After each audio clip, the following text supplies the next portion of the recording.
हाँ जी बेटा। तो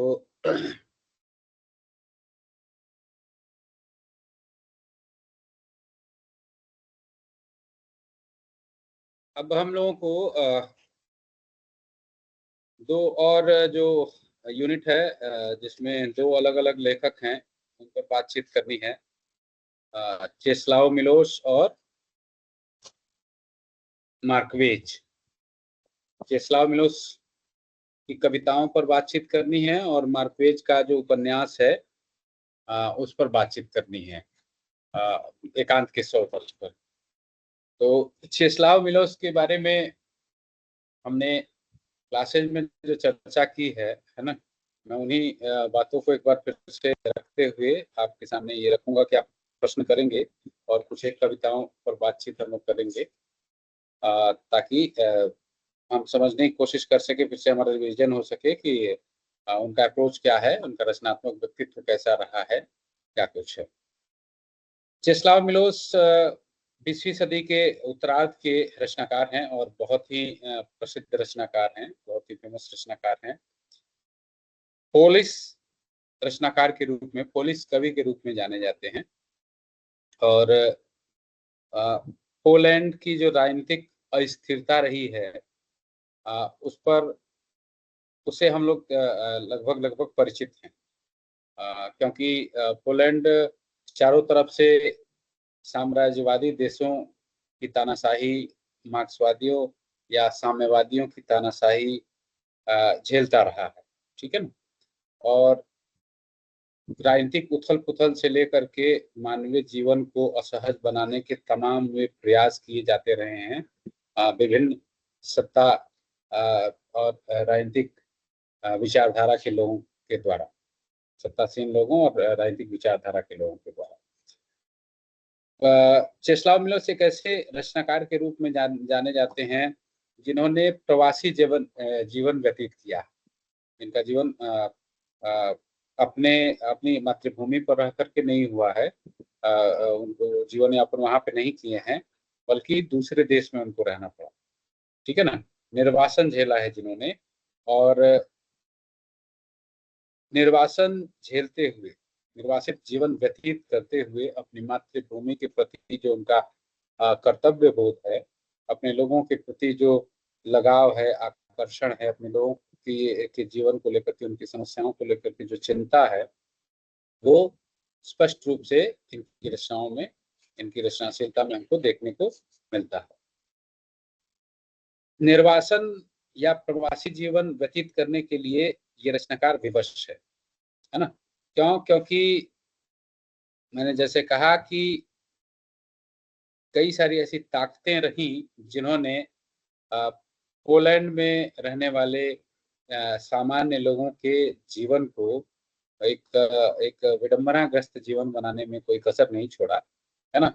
लेकिन विदेश में रह करके भी अपने देश के प्रति, अपनी मातृभूमि के प्रति, अपने देश की मिट्टी के प्रति जो एक व्यक्ति का लगाव हो सकता है, उसका जो प्रेम हो सकता है ना, और जो उसका कर्तव्य बोध हो सकता है, जो उसका उत्तरदायित्व हो सकता है, उसको बखूबी चेस्लाव मिलोस ने निभाया है ना। एक लेखक के रूप में, एक लेखक के रूप में उनकी रचनाओं में अपने देश के प्रति, अपने देश की मिट्टी के प्रति प्रेम, उसके प्रति लगाव, उसके प्रति आकर्षण, उसके प्रति उत्तरदायित्व, कर्तव्य बोध आदि सब हमें देखने को मिलता है। ठीक है ना। 20वीं सदी मानव इतिहास के लिए जो है एक एक बड़ी संकट की त्रासदी रही है। बहुत त्रासद स्थितियां मानव समाज ने उस समय, जो है मानव जाति ने झेला है।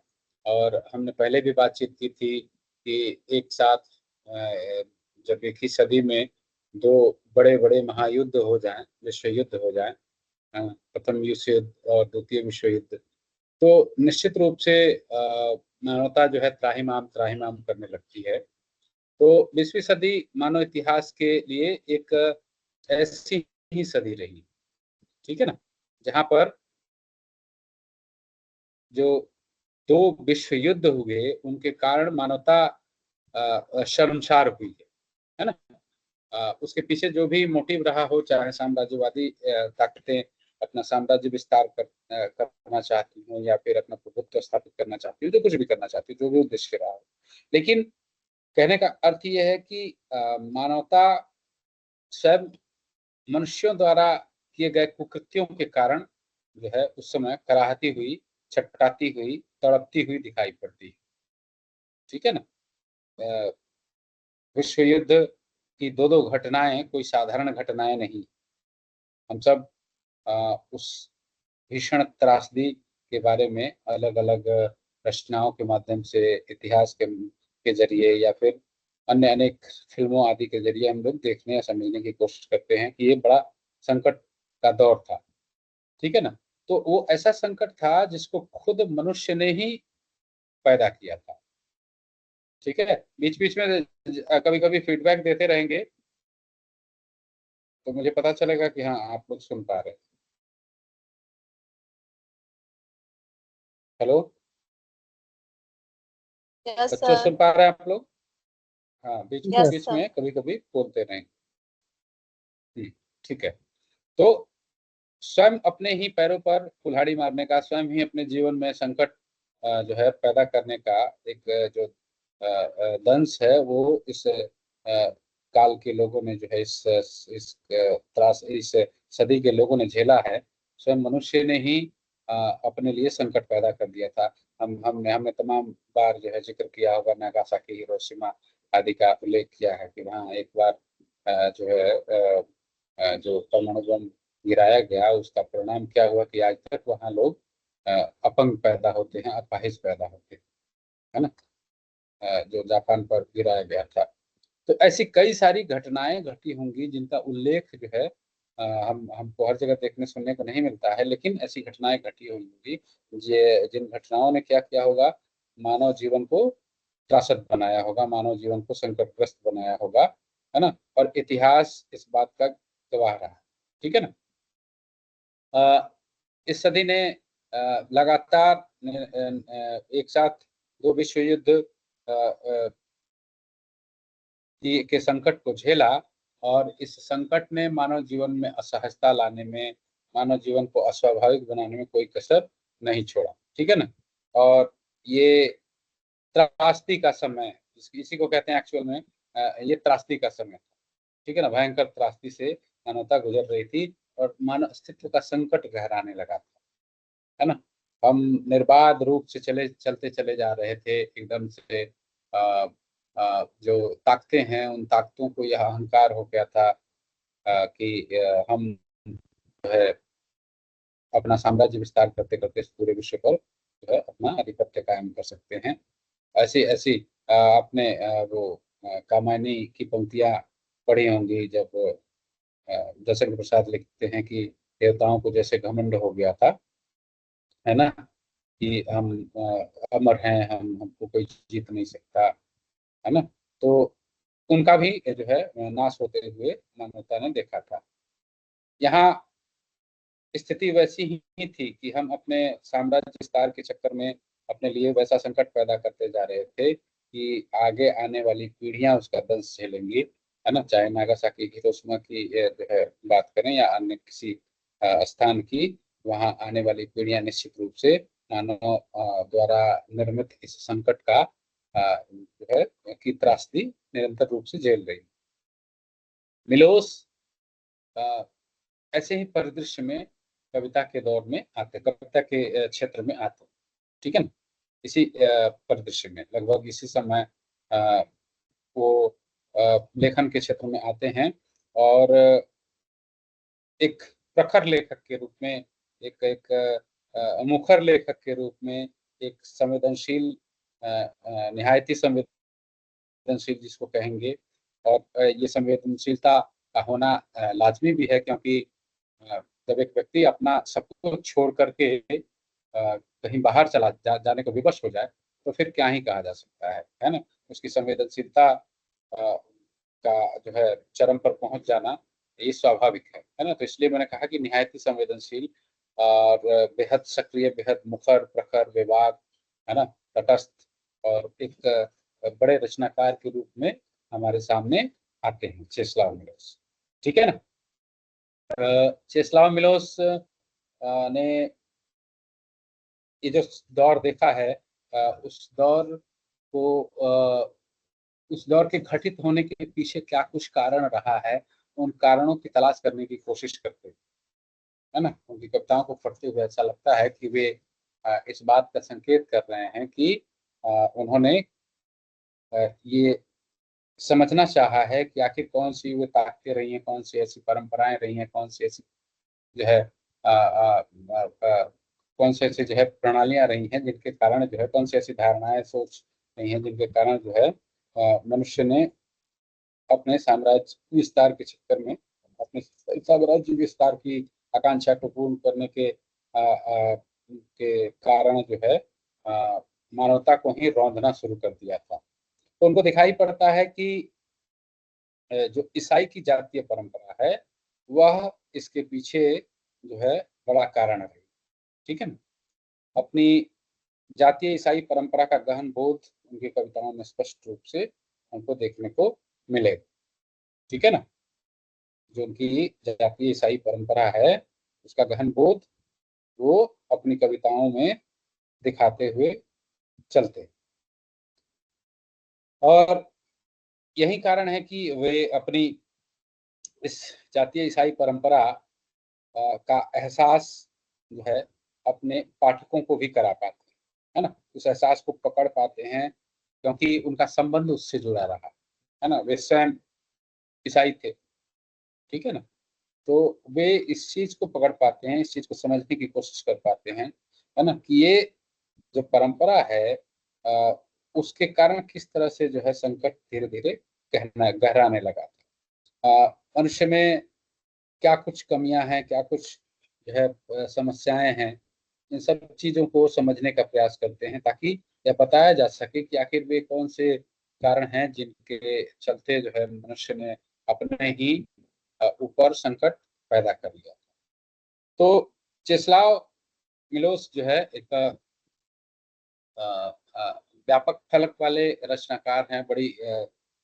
बहुत बड़ा फलक है उनकी जो है रचनाओं का अप्रोच भिन्न प्रकार का है। थोड़ा सा वो कुछ अलग तरीके से अपनी बात रखने की कोशिश करते हैं और दुनिया के कुछ एक सम्मानित कवियों में उनका नाम कुछ एक बड़े कवियों में उनका नाम लिया जाता है। हम सब जानते हैं कि उनको नोबेल प्राइज भी मिला था, है ना। जो उनकी रचनाएं हैं और उनकी जो रचनाशीलता है उसकी गुणवत्ता का परिचय कराने के लिए जो है ये पुरस्कार, हम इस पुरस्कार का उल्लेख करते हैं कि उनकी जो उनका जो रचनात्मक व्यक्तित्व रहा है, उनकी जो रचनात्मकता रही है वो अव्वल दर्जे की रही है। और यही कारण है कि उनको नोबेल पुरस्कार दिया गया और शांति के लिए दिया गया, ऐसा है जहाँ तक मुझे ध्यान है कि शांति के लिए उनको नोबेल पुरस्कार दिया गया था, ठीक है ना। उनके अपने माता पिता से वो बिछड़ चुके थे और अपने मूल अ, निवास से, अपने अपने अपनी जन्मभूमि से पोलैंड से वो जो है बिछड़ने को, निर्वासित होने को अ, विवश हो चुके हैं। अ, और इसके पीछे जो राजनीतिक उथल पुथल है वही कारण रहा है, ठीक है ना।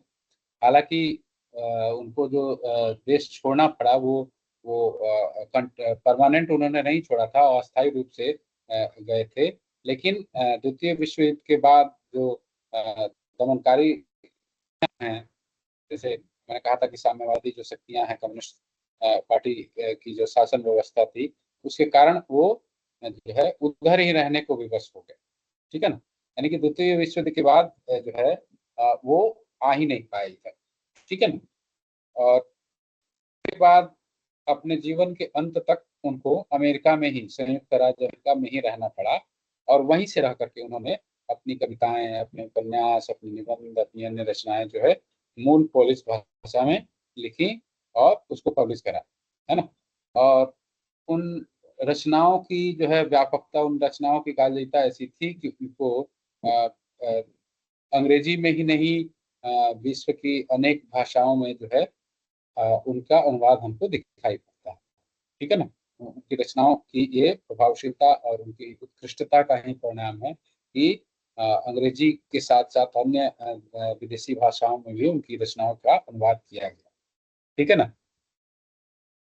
तो ये लगातार चूंकि इनका खुद का अपना संबंध रहा कि वो इन सब चीजों से जो है इन सब चीजों को खुद झेले हैं और उसका गहरा बोध उनको है, वो भुक्ति भोगी रहे हैं। कहा जाता है कि the bearer knows where the sweet pinches nobody can knows. तो ऐसे बियरर हो रहे हैं, ऐसे ऐसे भुक्त भोगी रहे हैं जिन्होंने इस दमनकारी व्यवस्था को झेला है ना। इस अधिनायकवाद को झेला है ना। ये जो कम्युनिस्ट शासन व्यवस्था है, क्रूर कम्युनिस्ट शासन व्यवस्था है, दमनकारी शासन व्यवस्था है, इसको उन्होंने झेला है। ठीक है ना। और उसके शिकार भी रहे। ठीक है ना। इस नाते उनके भीतर इस स्थिति का जो बोध है वो बहुत तीक्ष्ण है, तीव्र है। ठीक है ना। वो ये मान करके चलते हैं कि और ये समझने की कोशिश करते हैं कि मनुष्य आखिर ऐसा क्यों करता है। ठीक है ना। वो अपनी कविताओं के माध्यम से भी समझने की कोशिश करते हैं कि आखिर मनुष्य में ये बुराइयां क्यों कर घर कर जाती हैं और क्यों अस्थायी रूप धारण कर लेती हैं। ठीक है ना। इसको लगातार वो समझने की कोशिश करते हैं और वो मानते हैं कि ये जो बुराई है वो मनुष्य में अस्थायी रूप में जो है मौजूद रहती है। ठीक है ना।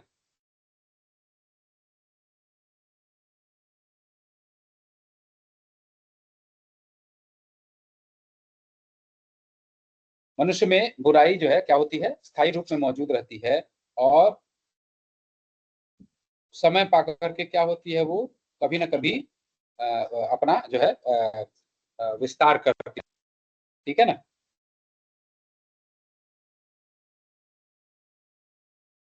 इस बुराई का गहरा एहसास जो है लोगों को कराना जरूरी है। क्यों? क्योंकि हम अ, अपने भीतर मौजूद उस क्रूरता को, उस हिंसक जानवर को या उस स्वभाव को नहीं समझ पाते हैं जो अ, जो हमारे साथ ही रहता है ना। और वो आगे चल करके मानवता के लिए संकट पैदा करने लगता है। तो इस बुराई का गहरा एहसास यदि हमको प्राप्त करना है तो हमको उनकी कविताओं का जो है अवलोकन करना पड़ेगा। चेस्लाव मिलोस की कविताओं का अवलोकन जब हम करते हैं तो हम पाते हैं कि उनकी कविताएं इस बुराई का गहरा एहसास कराती है ना। मनुष्य के भीतर जो मौजूद अस्थाई रूप में मौजूद जो बुराई है उसका गहरा एहसास इनकी कविताओं में हमको देखने को मिलेगा। और बहुत मुखर होकर के चेस्लाव मिलोस अपनी कविताओं में इस मानव के भीतर मौजूद इस इन बुराइयों का उल्लेख करते हैं। ठीक है ना। इस एहसास को आत्मसात करने में पहले तो नाजियों का आक्रमण रहा है। नाजियों ने जो पोलैंड पर आक्रमण करके जो असहज जो जो अमानवीयता दिखाई थी, जो क्रूरता दिखाई थी, जो दमन और शोषण किया था पोलैंड के लोगों का, तो उन नाजियों और उसके बाद फिर साम्यवादी जो सरकार आई, शासन व्यवस्था आई, उनकी तानाशाही। ठीक है ना। तो इन दोनों के कारण ये जो एहसास है ना, ये गहरा एहसास मनुष्य कितना बुरा हो सकता है, कितना खूंखार हो सकता है, कितना बर्बर हो सकता है, इसका एहसास जो है इन दोनों ही अ, अ, आतंक एक तरह से कहें कि क्रूर शासन व्यवस्थाओं के रूप में या इन क्रूर शासकों के शासन व्यवस्था में देखने को मिला। तो नाजियों और साम्यवादियों की तानाशाही और उनके द्वारा जो चलाया जाने वाला दमन चक्र है, शोषण चक्र है ना, उन सब से उत्पन्न जो ऐतिहासिक अनुभव है चेस्लाव मिलोस का, वो अ, अपनी कविताओं में मुखर होकर के सामने आता है। ठीक है ना। वो खुद उन्होंने खुद जो है नाचियों द्वारा किए जाने वाले आतंक, क्या कहा जाए, वो तानाशाही को झेला है, साम्यवादियों द्वारा कायम की गई तानाशाही की व्यवस्था को स्वयं झेला है, और इसलिए वो उनके इतिहास का हिस्सा है ना। वो केवल चेस्लाव मिलोस का ही इतिहास नहीं है, बल्कि पोलैंड में रहने वाले प्रत्येक नागरिक का जो है वो एहसास है, जो जिसका गहरा जो गहरा एहसास है वो निश्चित रूप से जो है उनकी कविताओं में हमें देखने को मिलता है। ठीक है ना।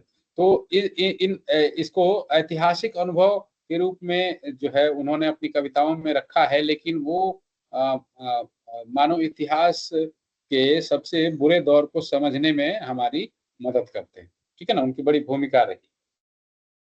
पोलैंड में हम जानते हैं कि पोलैंड के इतिहास को हम जब पढ़ेंगे तो हम जानते हैं कि नाजियों और साम्यवादियों की तानाशाही द्वारा जो दमन और शोषण या दमित और शोषित लोग रहे हैं, है ना, वो दमन और शोषण किए जाने के कारण जिन जो दुख उन्होंने झेला है, जो पीड़ा उन्होंने झेली है, जो कष्ट उन्होंने झेला है ना, उसका ऐतिहासिक अनुभव वो चेस्लाव मिलोस की जो रचनाशीलता है और या फिर जो उनका अप्रोच है या उनकी जो लेखनी है उसको एक तरह से बहुत धारदार बनाने में जो है भूमिका निभाती है ना। कुल मिलाकर कहें कि चेस्लाव मिलोस को अत्यधिक संवेदनशील या फिर निहायती संवेदनशील बनाने में इस इन अनुभवों का इन ऐतिहासिक अनुभवों का भी बड़ा योगदान रहा। ठीक है ना। तो इस तरह से जो है चेस्लाव मिलोस की कविताओं में हम इस ऐतिहासिक अनुभव को अलग अलग कविताओं के माध्यम से देख सुन समझ सकते हैं। उनके उपन्यासों को या उनके द्वारा दिए गए इंटरव्यूज को पढ़ करके, उनके निबंधों को पढ़ करके हम लोग देख सकते हैं कि वो किन विषयों को जो है टच करते हैं, किन विषयों को के लिए जो है उनका अप्रोच है। तो ये सारी बातें आपको समझ में आएंगी चेस्लाव मिलोस के संबंध में, और यही कारण है कि वो बेहद संवेदनशील हैं, निहायती संवेदनशील हैं, और यही यही कारण है कि वे मौजूद इस अस्थायी रूप में मौजूद इस बुराई को बार बार हमारे सामने लाने का प्रयास करते हैं, पाठकों के सामने लाने का प्रयास करते हैं, मानव समाज के सामने लाने का प्रयास करते हैं, है ना। और केवल बुराई का उल्लेख करके नहीं, बल्कि मानव में मौजूद मनुष्य में मौजूद यह बुराई अपनी संपूर्ण अपने संपूर्ण विकृत स्वरूप में सामने आती है। ठीक है ना, अपनी संपूर्ण विकृतियों के साथ। ठीक है ना, उस बुराई को संपूर्ण विकृतियों के साथ उकेरने में और उसको बढ़ाने में जो लोगों की भूमिकाएं हैं, है ना, जो लोगों का समर्थन है, जो मनुष्य की बुराइयों को, और अभी हम पिछली क्लास में पढ़ रहे थे तो चेखव की बात कर रहे थे कि कैसे चापलूस लोग, कैसे डरपोक लोग या फिर मौका परस्त लोग कैसे जो है सत्ता के करीब रहने के लिए करने लगते हैं, लगातार वो बिना किसी शर्त समर्थन करते रहते हैं। तो ऐसे लोगों का पर्दाफाश चेखव ने भी किया है अपनी कहानियों में। चेस्लाव मिलोस की कविताओं में भी हमें ये दिखाई पड़ेगा कि मनुष्य की विकृतियों को बढ़ाने में जिन लोगों का समर्थन रहा है, जो कि एक दुर्भाग्यपूर्ण समर्थन कहा जाएगा, उस समर्थन का भी जो है, और उसमें जो साझेदारी रही है, जो भागीदारी रही है, जो साझेदारी रही है, उसका उल्लेख भी हमें उनकी कविताओं में देखने को मिलेगा। ठीक है ना। या उन बुराइयों को, उन विकृतियों को कैसे रोका जा सकता है, उनके खिलाफ कैसे लड़ा जा सकता है ना। उसके प्रति लोगों की जो उदासीनता है ना, उस उदासीनता या फिर उस अवसरवादी चुप्पी के बारे में भी चेस्लाव मिलोस लिखते हैं, है ना। उस अवसरवादी चुप्पी के साथ जो देखने समझने का जो है लोगों को देखने समझने का, उनके चरित्र को डिकोड करने का, खोलने का काम जो चेस्लाव मिलोस ने अपनी कविताओं में किया है, वो बहुत ही महत्वपूर्ण। ठीक है ना। कैसे लोग अपने स्वार्थों की पूर्ति के निमित्त बिना शर्त या दमनकारी शक्तियों की सराहना करने लगते हैं कि अरे अरे ये तो बहुत अच्छा हो रहा है, ऐसा हो रहा है, वैसा हो रहा है, ठीक है ना, या आप बहुत अच्छे हैं, कुल मिलाकर के कि चापलूसी करना या फिर प्रशस्ति गान करना बिना गुण के, बिना उसके जो है, ठीक है ना, तो ये सब चलता रहता है। और चेस्लाव मिलोस को ये लगता है कि ये लोग ज्यादा खतरनाक हैं, जो ऐसी दमनकारी शक्तियों में साझेदारी निभाते हैं, उनमें भागीदारी निभाते हैं, और वो उनकी बुराइयों या उनके भीतर मौजूद विकृतियों के प्रति उदासीन रहते हैं या चुप रहते हैं। तो ये सब चेस्लाव के लिए चिंता का विषय बनता है कि आखिर हमारा समाज कैसे इन बुराइयों के साथ चल सकता है, ठीक है ना, इन बुराइयों के साथ एक एक ऐसे समाज की परिकल्पना हम कहाँ कर सकते हैं जहां पर सब सहज और स्वाभाविक जीवन जीने के लिए जो है तैयार, ठीक है ना। तो ये अस्थायी रूप में मौजूद जो बुराई है, उस बुराई को समझने के क्रम में वे वैसे तमाम उन चरित्रों को भी समझने की कोशिश करते हैं जो इन बुराइयों के साथ जो है खड़े रहते हैं, है ना, बिना शर्त खड़े रहते हैं। जबकि खड़ा कहाँ होना चाहिए, मानवता के पक्ष में खड़ा होना चाहिए, है ना, एक समरस, एक समता मूलक समाज के पक्ष में होना चाहिए, जहाँ साम्राज्यवाद की अवधारणा न हो, बल्कि विश्व बंधुत्व की अवधारणा हो, है ना, जहाँ हम एक परिवार को कुटुंब के रूप में लेकर के चलते हैं, है ना, एक परिवार के रूप में मानते हैं विश्व समाज को।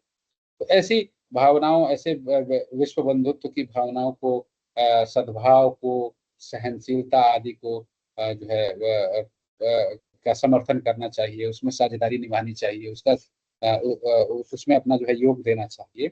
तो लोग ये न करते हुए दमनकारी शक्तियों, बुरी ताकतों का समर्थन करने लगते हैं, या फिर उनकी बुराइयों को देख करके चुप्पी साध लेते हैं। तो ऐसे लोग जो है ज्यादा खतरनाक होते हैं। उन लोगों का भी चरित्र चित्रण इनकी कविताओं में हमको देखने को मिलेगा। ऐसे चरित्रों को भी वो डिकोड करते हुए चेस्लाव मिलोस अपनी कविताओं में दिखाई पड़ेंगे। ठीक है, समझ में आ रहा है बच्चों? जी सर। बीच बीच में कभी कभी बोलते रहिए, ठीक है। लाइट चला, ठीक है ना। तो इस ये चेस्लाव मिलोस की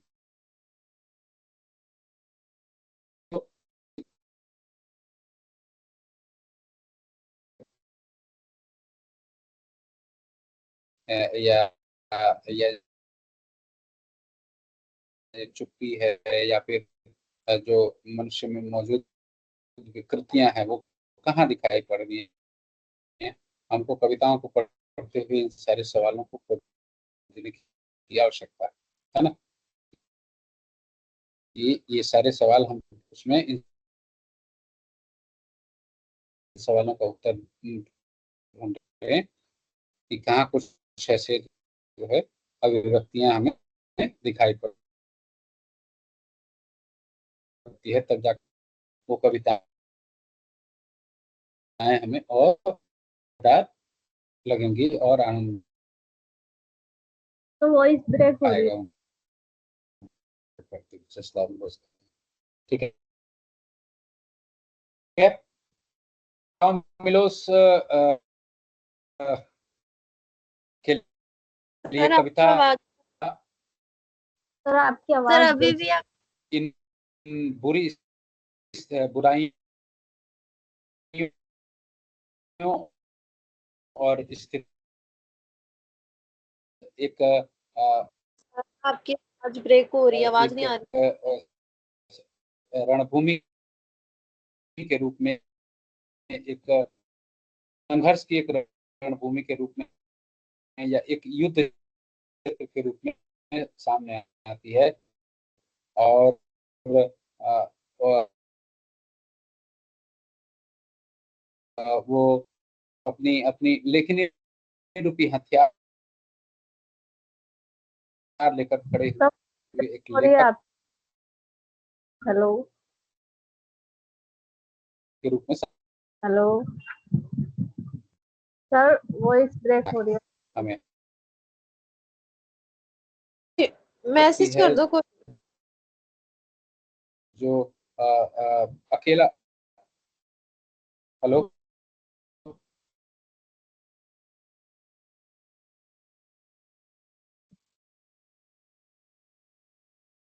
अब आ रही है? सर आपकी आवाज नहीं सर आ रही हेलो है हेलो। वीडियो भी। आपकी आवाज क्लियर। आ रही है? नो सर सर आपकी अब। आवाज नहीं है।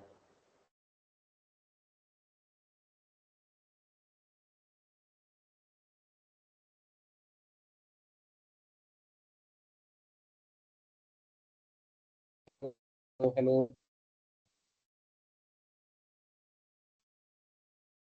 हेलो।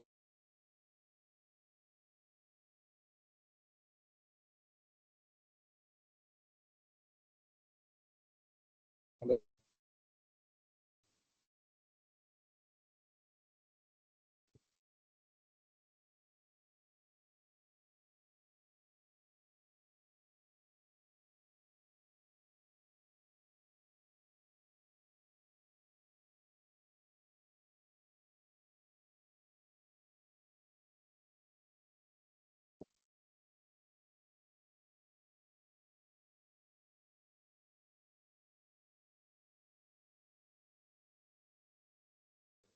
ठीक।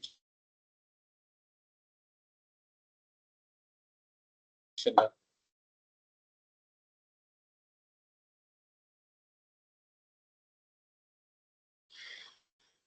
अब आ रही है क्या? हेलो। जी सर।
हेलो।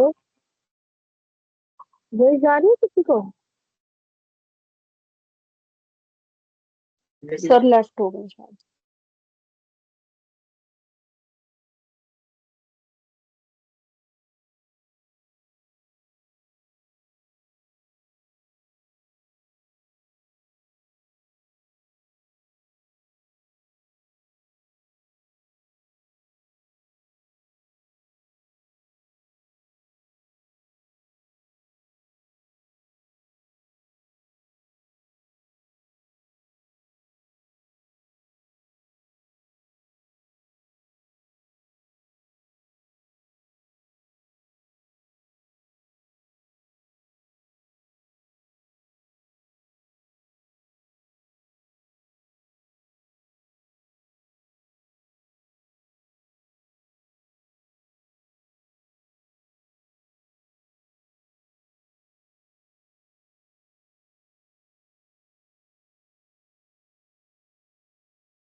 सर को पता भी है नहीं कि वो लेफ्ट होगा, वो बताना पड़ेगा क्या ग्रुप में?